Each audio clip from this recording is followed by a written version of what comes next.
What is up, you guys? Ryan Brewer back here, the host of Michael Myers Reacts, and today I'm here to talk about A Nightmare on Elm Street 3 Dream Warriors. But before we get into that, I do want to talk about the channel a little bit. We are 3 subs away from 800 subscribers. That really blows my mind. I want to thank you guys who have been subbed or who have subbed recently. Either way, you guys are amazing. And if you're new to the channel and you're a horror fan, definitely hit that subscribe button. I know things have been slow on my channel recently. I'm going to try my best to upload a lot more and do more streams.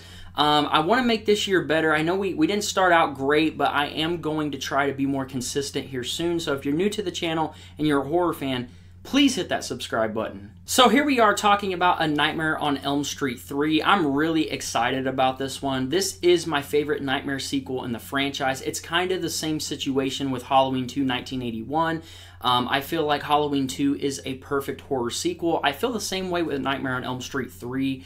Now, I don't retcon Nightmare 2. I know a lot of people skip over A Nightmare on Elm Street 2 and immediately watch Nightmare 3 because, you know, this movie definitely is the true sequel to the original movie, and I do think this is a perfect horror sequel. I just don't skip over Part 2 because I think Part 2 is slept on. It's a very good sequel. I feel like it's getting more recognized as the years go on, but don't get me wrong, Nightmare 3 is definitely the better movie and the true sequel to the original Nightmare film, and it's just perfect. A Nightmare on Elm Street 3 is definitely the true sequel to the original movie because it brings back the character of Nancy, but honestly, don't get me wrong, Heather Langenkamp is great in this movie. The character of Nancy is iconic. She's one of the best final girls of all time, but honestly, I feel like Nancy isn't what makes this movie. Bringing Nancy back was great. That's definitely one of the perks to A Nightmare on Elm Street 3, but the cast is what makes this movie great. The Dream Warriors, it was something different. You know, Nightmare 2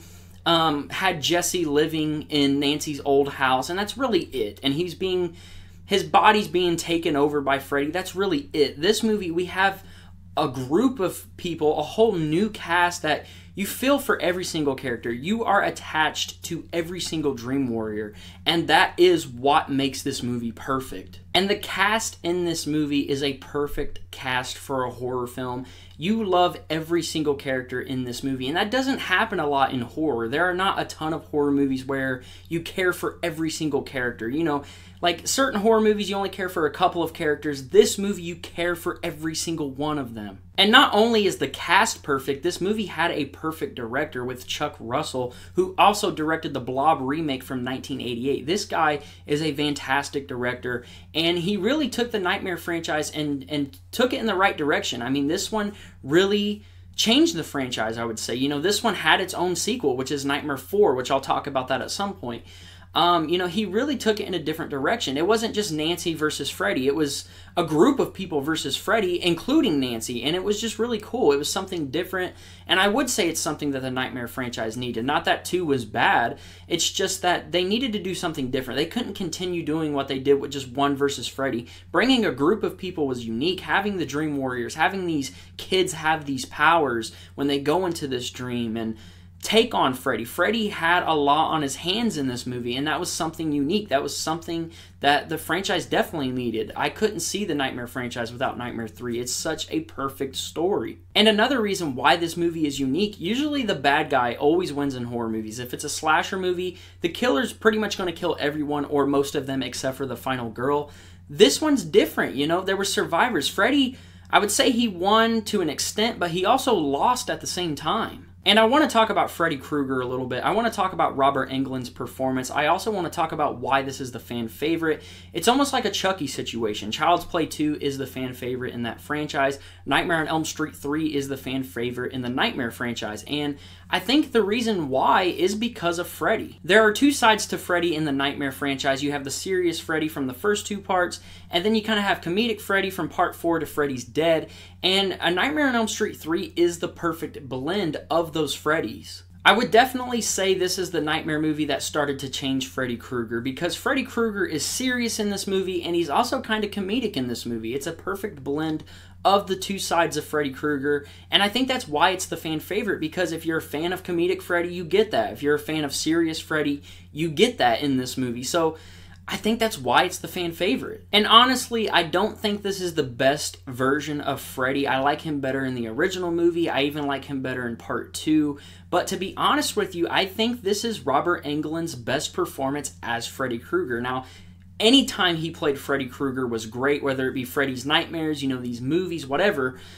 He's always performed very good as Freddy Krueger, but something about Nightmare 3, I feel like this was the peak of Freddy Krueger and his portrayal of Freddy Krueger. And another thing too, the kills in this movie is so unique. It's the most unique in the franchise, especially the TV kill with Jennifer, Joey feeling a little tongue-tied kill. I mean, there's so many great kills in this movie, and it was so unique for Freddy Krueger, and it was so unique for a slasher movie, and that's what makes Freddy Krueger so great. I mean, he's such a unique killer. He's not like your Jason. He's not like your Michael Myers. He's just so different. Ultimately, what I'm trying to say, this is a perfect horror sequel. I know movies are hard to make. I know sequels can be hard to make because, you know, usually the original film is so hard to top, and I'm not saying Nightmare 3 tops the original, but this is just the definition of a perfect horror sequel. It's like Halloween 2. It's also the situation with like The Exorcist. The true sequel to The Exorcist is The Exorcist 3. And it's kind of the same with Nightmare.